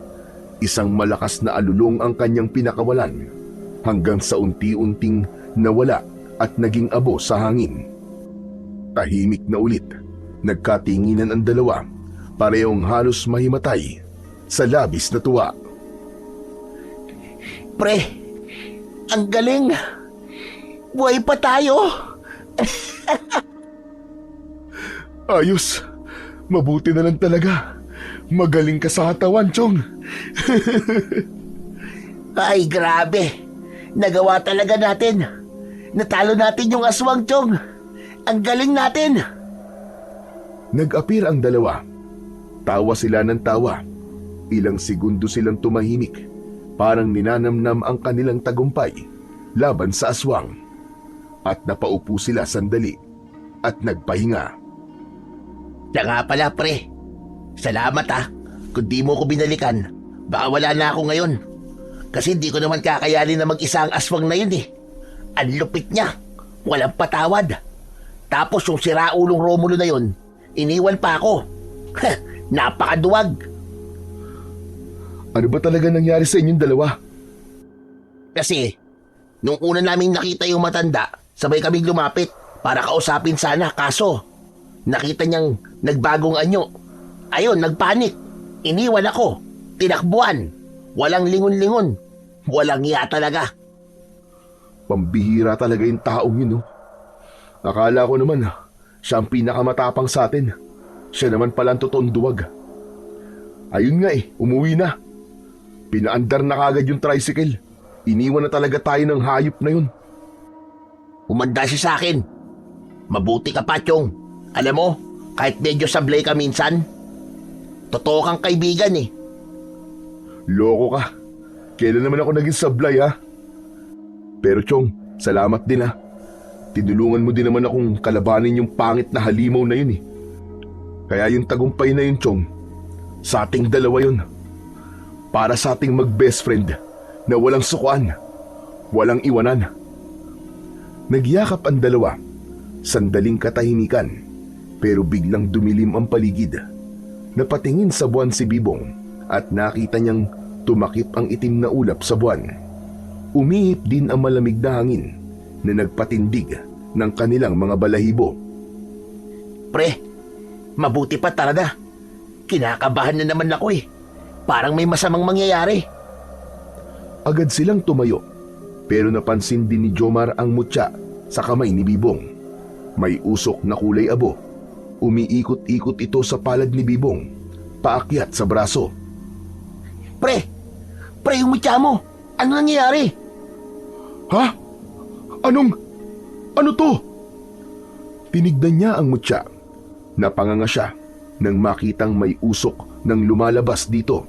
Bukod pa sa parang tumitibok-tibok ang bato na parang may pulso. Pumipintig-pintig. Bitiwan mo na, pre! Bitiwan mo! Hindi pwede! Kay Lolo Tochong eh! Magagalit sa akin yun! Ayaw bitiwan ng binata ang mutya dahil alam niyang bawat anting-anting ay mahalaga para sa kanyang lolo. Ang mga ito ang kanyang buhay at parang itinuturing na mga alaga o anak ang kanyang mga agimat. Kaya naman, kung hindi niya maibabalik ang mutya sa kanyang lolo, alam niyang magdadamdam ang matanda sa kanya. Ngunit bumilis ang tibok ng kanyang puso nang maramdaman ang dumaloy na kuryente mula sa mutya. Mula sa kanyang palad, paakyat ng braso hanggang sa kanyang balikat. Umiinit din ng umiinit ang kanyang balat. Biglang napaatras si Bibong at napasigaw. Pre! Aray! Ang init! Ang init talaga! Pre, tanggalin mo na yan, pre! May mali dyan! Hindi yan normal! Sinubukang hilahin ni Jomar ang kwintas sa palad ni Bibong, pero hindi niya ito matanggal. Parang nakadikit na ito sa balat. Para bang may humahawak dito na hindi nakikita. Tila may sariling buhay ang mutya. Ayaw na matanggal, Chong! Anong gagawin natin? Ah! Anong klaseng mutya ba yan? Takot na takot si Jomar habang hawak ang balikat ng kaibigan. Napansin niya ang balat ni Bibong, unti-unting nangingitim. Para bang may maitim na likido na dumadaloy sa mga ugat nito. Ang mga linya sa braso ay naging itim din, parang may lason. Ah! Ang sakit, pre! Parang sinusunog ako sa loob! Pinagpapawisan na si Bibong kahit malamig ang hangin. Tumulo na din ang kanyang luha dahil sa takot at hirap na kanyang dinaranas. Napaupo siya sa damuhan, halos mawalan na ng malay. Anak ng... Anong gagawin ko? Paano to? Biglang may lumabas na liwanag sa mutya. Unti-unting nabuo ang isang muka. Isang babae, nakapikit at umiiyak. May mukha, Bibong! May mukha sa mutya! Maya-maya, ang liwanag na nabuo ay biglang lumapit kay Jomar. Nag-iba ito ng anyo. Mula sa anyo ng babae, naging usok na puti at nagpaikot-ikot sa kanilang dalawa ni Bibong. Ilang saglit pa, mabilis itong tumapat sa dibdib ni Bibong. Hindi! Huwag ako! Pumasok ang usok sa katawan niya. Nangisay ang katawan ni Bibong. Tumirik ang kanyang mga mata. Habang nangyayari ito, mula sa di kalayuan, ay narinig ni Jomar ang huni ng mga uwak. 1, 2, hanggang 5, hanggang sa hindi na niya mabilang. Hindi niya nakitang lumitaw ang mga ito at nagsiliparan palapit sa kanila. Tumigil ang pangingisay ni Bibong. Ramdam niya ang labis na panghihina. Hindi niya na alam kung gaano katagal siyang nakaupo sa damuhan. Nasa kamay pa rin niya ang mutya. At sa kabila ng sakit na nararamdaman niya, naisip niya pa rin ang kanyang lolo. Naalala niya ang sinabi nito sa kanya. Ang bawat paghawak ng mutya ay may kapalit. Kung hindi mo kayang panindigan ng kapalit, huwag mong piliting maging bayani. Ngayon ay lubos na naiintindihan na niya ang ibig sabihin nito. Nakita niya si Jomar na nasa tabi niya. Tulala, tila biglang huminto ang lahat. Natahimik ang paligid. Tumigil sa paggalaw ang mutya. Ang usok ay biglang naglaho. Ngunit sa pag-alis ng usok, may naiwan sa balat ni Bibong isang kakaibang marka. Hugis mata ng pusa. Maliit pero napakalinaw. Parang inukit mismo sa kanyang laman. At sa bawat pagpintig ng kanyang pulso, ang marka ay bahagyang kumikislap-kislap. Tila may iisa silang buhay. Napalingon si Jomar sa kanya. Nakita nito ang marka at bahagyang umatras. Halata ang takot at pagkalito sa mukha niya. Ano yan, pre? Ano ba talaga nangyayari? Hindi ko rin alam. Wala akong ideya kung para saan to. Mas lalong nadagdagan ang kanilang katanungan nang biglang nalusaw ang mutya sa palad ni Bibong. Biglang kumidlat at kumulog ng malakas. Kasabay ng kulog, biglang umalingasaw ang amoy ng nabubulok na laman.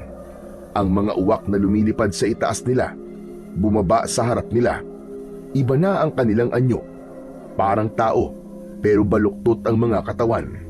Mapupula ang mga mata at may kuko na mahaba at matalas. Matatalim din ang kanilang mga ngipin at may mahaba at malapad din silang mga dila. Pre, anak ng tokwa!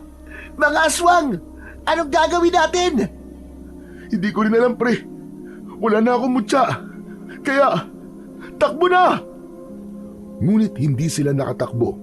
Parehas silang nahawakan ng mga aswang. Bitiwan niyo ako! Bitiwan niyo ako! Anong gagawin natin, pre? Ayoko pang mamatay! Wala na tayong pagpipilian! Kailangan nating lumaban, Chong! Papalapit na ang ilang halimaw. Ang ilan ay gumagapang sa lupa. Ang iba naman ay naglalakad ng baluktot at pasuray-suray. Pero lahat sila mukhang gutom na gutom. Sa isang iglap, sumugod ang isang aswang, mabilis at walang babala. Mabilis na hinampas ni Jomar ng tubo ang nakahawak sa kanyang aswang. Nabitiwan siya ng halimaw. Pre, sa likod mo! Sige, baratan mo! Yan! Sige pa! Sa ulo! Tirahin mo! Teka, sandali lang, time first! Pre, anak ng puro ka utos eh! Tulungan mo ako, ang dami nito! Hindi ako makawala sa hayop na to eh! Dali! Baratan mo na! Isang mabilis na hampas sa ulo ang pinatama ni Jomar sa aswang na may hawak kay Bibong.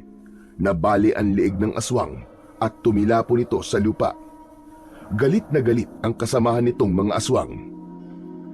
Yari tayo dito, pre! Anong gagawin natin sa mga aswang na yan? Eh di balatan natin lahat, pre! Mamatay na ako, mamatay! Nagkatinginan sila saglit.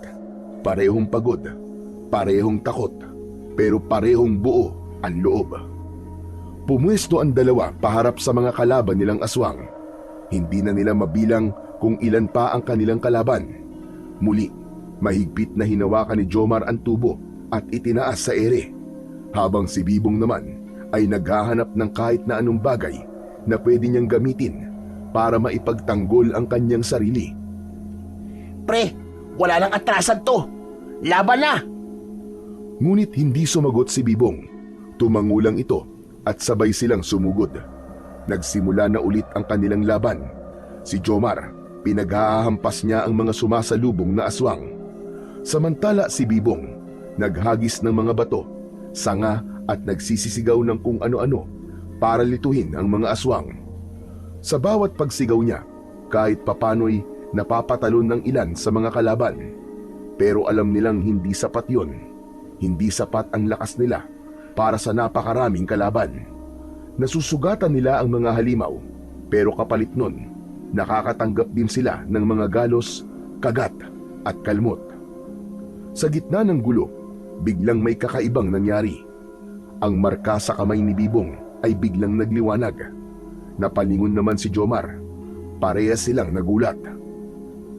Hala pre! Ano nangyayari sa'yo? Bago pa makasagot si Bibong, ay lumitaw na ang anino ng isang malaking pusa. Isang dambuhalang puting pusa. Galit na galit ang itsura nito. Nakaamba ang pangil at nanlilisik ang mga mata. Gumalaw si Bibong, kasabay ng paggalaw ng pusa sa likod niya. Tumakbo siya papalapit sa isang aswang at sinuntok niya ito sa muka. Sa isang iglap, sumabog ang aswang at nagkapira-piraso. Natulala si Jomar sa kanyang nakita. Ngunit hindi nagtagal ang kanyang pagkamanga dahil sinugod siya ng dalawang aswang. Bigla siyang nakaramdam na parang may puwersang dumaloy sa katawan niya. Ramdam niya ang pagbabago ng kanyang lakas. Napatingin siya sa pusa na nasa likod ng kanyang kaibigan.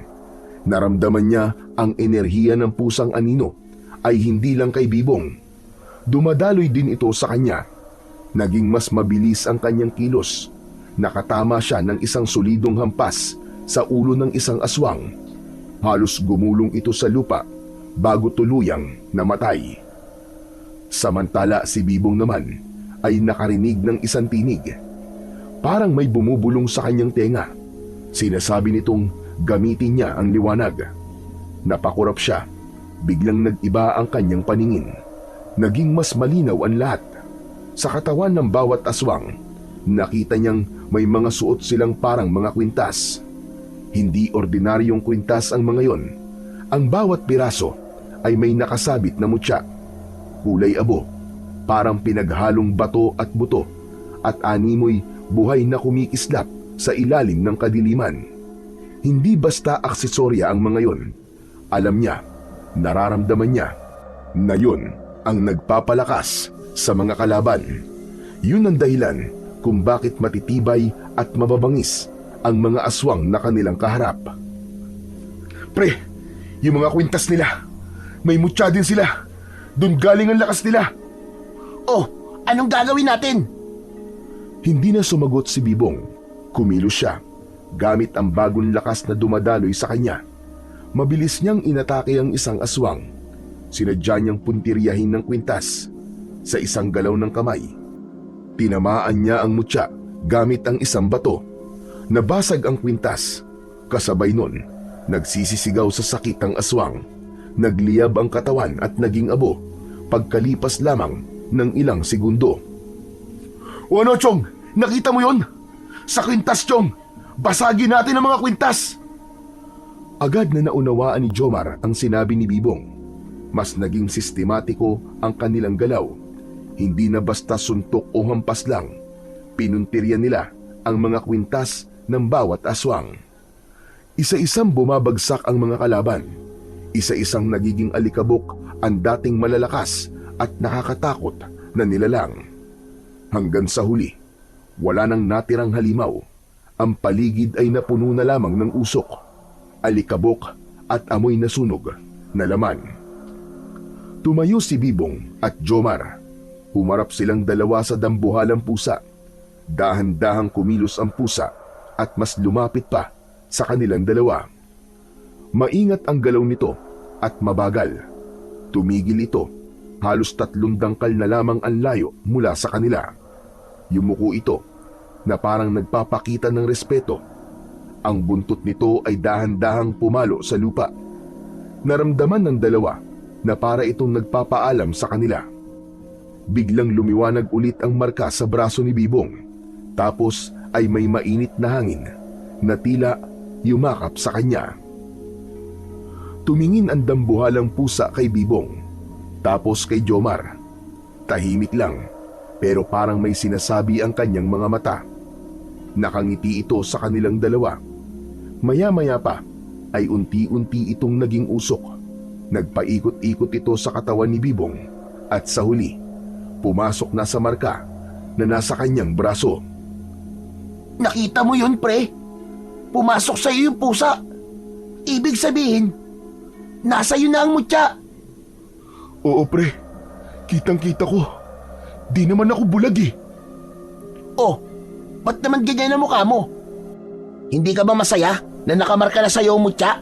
Na kahit na anong oras, pwede mo na magamit ang kapangyarihan nun. Masaya naman ako pre, kaso paano ko ipapaliwanag kay lolo to? Paano ko pa isusoli sa kanya to? Naka, problema nga yan. Walang yan naman kasi yung Romulo na yun eh. Akalain mo ba namang pinag-interesan tong mutya na to? Wala talagang pinapalampas eh. Pati si lolo ko tinalo. Hayaan mo na. Nakatulong naman, di ba? Kung di niya ninakaw yan, naku po, sigurado, baka patay na tayong dalawa ngayon. Oo nga no, tama ka.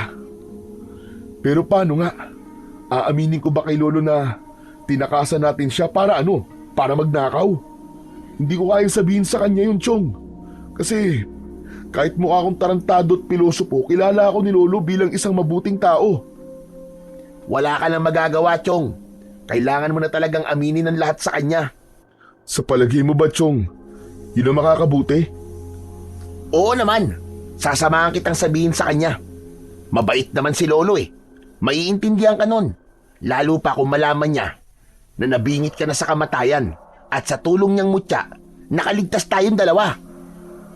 Sa bagay, wala na nga akong magagawa talaga. Pangako, sabay nating haharapin ang lolo mo. Pero bago yan, mabuti pa, maglakad na tayo para makauwi. Baka mamaya, may dumating na namang mga pangit na aswang at mapalaban na naman tayo. Ayoko na, Chong. Pagod na ako. Nagsimulang maglakad ang dalawa. Maya-maya ay may narinig silang paparating na ingay ng tricycle. Umalingaw-ngaw ang tunog ng makina sa katahimikan ng gabi. Uy, may tricycle. Sana hindi resback ng mga aswang yan.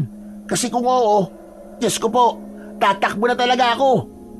Sadali lang, Chong, huwag ka maingay. Parang kilala kong tunog ng tricycle na yun ah. Anak ng tutyang. Sabi ko na nga ba eh. Tricycle ni Romulo. We, talaga ba? Babalikan pa ba tayo ng duwag na yun? Huminto ang tricycle sa harap nila. Parehas na nakakuyom ng kamao ang dalawa nang makita nilang bumaba sa motor si Romulo. Pero biglang nagbago ang kanilang reaksyon nang makita ang lolo ni Bibong mula sa sidecar. Mahigpit ang hawak nito sa kanyang baston at matalim na nakatitig sa kanila. Bibong! Po, lolo! Napayuko ang binata bigla sa lupa. Hindi makatingin sa kanyang lolo. Si Jomar naman ay tahimik lang sa gilid. Parang gusto nang magpakain sa lupa. Bakit po kayo nandito, lo? Babalik na sana kami. Kaso lang... Alam ko na ang mga nangyari. Hindi mo na kailangan magpaliwanag. Po? Oo, ipinaliwanag na sa akin ni Romulo ang lahat. Nasaan na ang aswang? Wala na po, Lo. Napatay na po namin ni Bibong. Ano ka mo? Napatay nyo? Aba, at napakahusay nyo naman pala. Pero teka, buhay ka. Opo, Lo. Ang galing ng habak na ibinigay niyo sa akin eh. Pero mas malakas yung mutya ng luha ng pusa. Anong sabi mo? Anong mutya ng luho? Bakit nasa inyo ang mutya? Bibong! Lo, akala ko ba'y naikwento na sa inyo ni Romulo? Napansin nilang yumuko rin sa lupa si Romulo at di makatingin sa kanila ng diretsyo. Ikaw? Panira ka talaga ng mundo ko eh, no? Kumpiyansa na ako na nagkwento ka na. Tapos eto, Hindi mo pa pala sinasabi sa kanya na ninakaw mo, Mutya. Lolo, kasalanan ko po eh. Ako po ang kumuha ng mutya. Hindi ko po sinasadya, Lolo. Nagandaan lang po kasi talaga ako sa mutya na yun eh. Tsaka nabanggit po kasi ni Jomar na haunted daw po yung gusali na pupuntahan namin. Kaya naisip ko na baka makatulong yung mutya sa amin. Akala ko ba hindi ka naniniwala sa mga kababalaghan at sa Mutya? Sinabi ko lang naman yun para maging astig ako sa paningin nyo eh. Pero ang totoo, naniniwala naman talaga ako sa mga aswang at engkanto. Gusto ko lang magbida at magkaroon ng malaking silbi sa lakad natin. Silbi? At akala mo napakalaki ng naging tulong mo sa amin ni Jomar? Iniwan mo kaya kami? Pre, tama na, tama na. Kalma lang. Anong kalma sinasabi mo? Naiirita ako sa pagmumukha ng traidor na to eh. Hayaan mo ako. Susuntukin ko lang yan maski isang beses. Tama na, pre, tama na. Patawarin nyo na ako. Natakot ako eh, nataranta. Saka ako na lang naisip na sunduin si Lolo para mailigtas kayo. Eh wala naman akong kakayahan na kalabanin yung aswang eh. Si Lolo mo, kaya niya kasi may mutya siya, di ba? Kaya niyang makipagsagupaan sa matandang aswang na yun. Matandang aswang? At sa palagay mo, matandang aswang lang yung nakalaban namin? Sandamakmak na aswang, pre. Kakatapos nga lang namin makipaglaban eh. Marami kayong nakasagupang aswang. Nasaan sila? Wala na po. Tinunaw na po sila ng Mutya. Nasaan ang mutya? Lo, ang totoo eh. Ibalik mo na sa akin ang mutya. Sino nagbigay sa'yo ng paintulot para gamitin yon? Hindi ikaw ang nagmamayari niyan. Hindi ikaw ang pinagkalooban. Alam mo kung gaano kasela ng kapangyarihan ng mutya. Isang maling paggamit lang, maaaring isumpa ka niyan.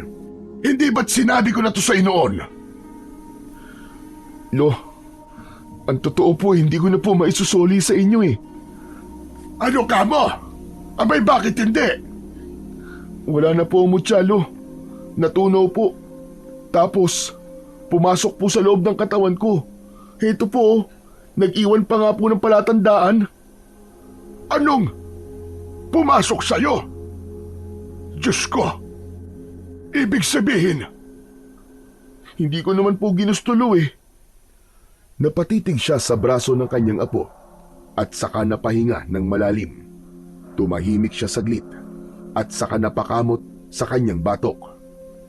ang lakas ng enerhiyang nanggagaling dito, apo.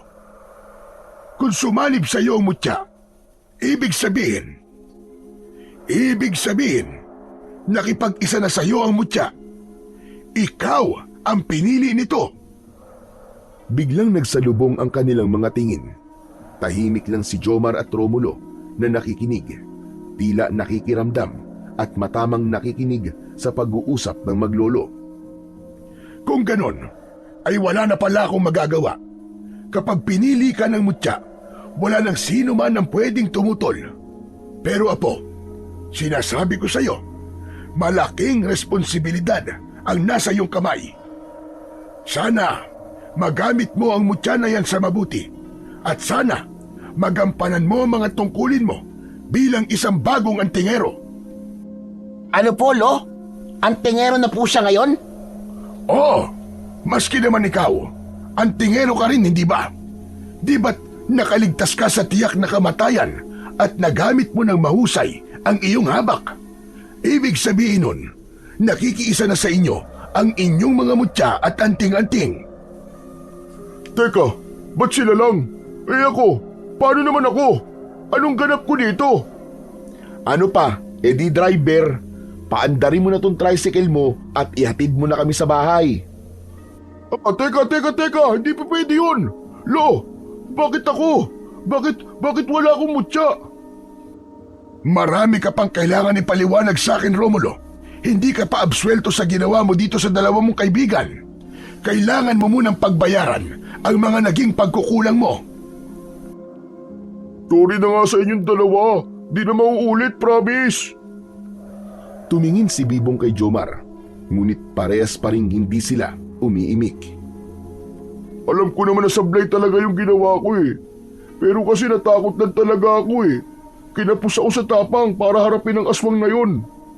Pasensya na talaga mga Chong. Sige na nga. Sa bagay, maski naman tinakbuhan mo kami, may nagawa ka namang mabuti sa amin. Kung hindi mo kinuha ang mutya ni Lolo, baka wala na kami ni Bibong ngayon. Pero heto kami ngayon, buhay pa. Kaya may chance na patawarin ka namin. Ano sa tingin mo, Bibong? Oo na. Pero Chong, sana wag na mauulit ha. O siya, sige na. Sumakay na kayo sa tricycle at umuwi na tayo. Ngayong maayos na kayo, simulan nyo na rin mag-usap kung paano kayo maaabsuelto sa akin at kung paano nyo ipapaliwanag ang mga kalokohang ginagawa nyo. Nagkatinginan ang tatlo matapos marinig ang mga sinabing yun ni Lolo Oyo. Halos sabay-sabay silang napangiti. Sumakay na sila sa tricycle at sinimulan ng paandarin ito ni Romulo.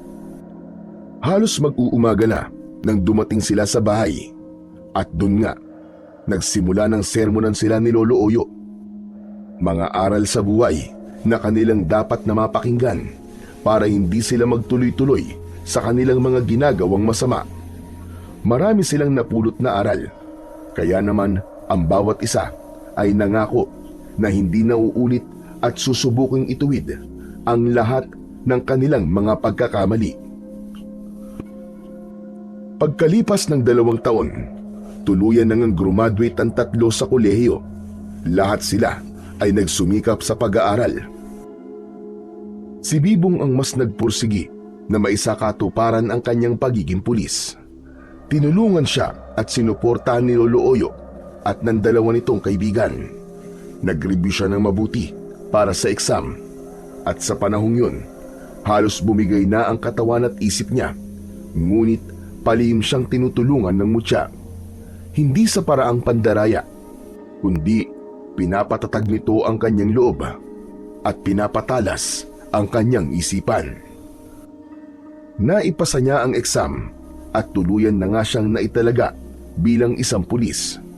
Labis-labis ang saya ni Lolo Oyo. Halos maiyak ito habang tinitignan ang suot na uniforme ng kanyang apo. At sa mga sumunod na buwan sa kanyang serbisyo, unti-unti nang naging bahagi ng kanyang trabaho ang kapangyarihan ng mutya. Kahit hindi niya ito hayagang ginagamit, naroon ito palagi. Kapag napapasabak siya sa mga engkwentro, himalang hindi siya tinatablan ng bala. Dahil doon ay naging puspusan ang saya ni Bibong. Ginamit niya ang mutya hindi para manakot o magyabang. Ginamit niya ito para magligtas. Sa kabila ng pagiging abala niya sa kanyang trabaho, ay may isang bagay na hindi kinakalimutan si Bibong. Na hindi lang siya isang pulis, isa din siyang tagapangalaga at isang antingero na may kapangyarihan na nanggaling sa mutya ng luha ng pusa.